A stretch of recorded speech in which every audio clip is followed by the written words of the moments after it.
আসসালামু আলাইকুম রহমতুল্লাহ। ভিডিওটা দেখেন, পরে কিছু কথা বলবেন সব।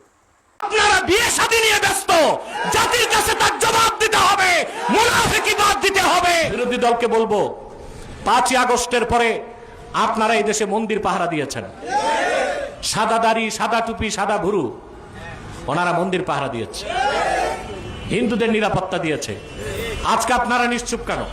পশ্চিম বাংলায় মুসলমানের নামাজে ব্যাঘাত সৃষ্টি করা হচ্ছে, গোশতের দোকান উচ্ছেদ করা হচ্ছে, মসজিদে ঢুকে ঢোল তবলা বাজানো হচ্ছে, সাজদারত মুসল্লিকে লাথি মারা হচ্ছে, আর আপনারা বিয়ে শাদী নিয়ে ব্যস্ত।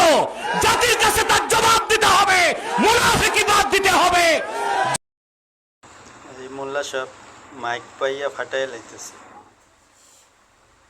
ওরা বিয়ে শাদী ব্যস্ত, এটা তো হারাম কিছু না, হালাল কাজ নিয়ে ব্যস্ত। আর ওরা বিরোধী দলে আছে, ওদের উপরে কি শুধু এই প্রতিবাদ করা দায় পড়েছে?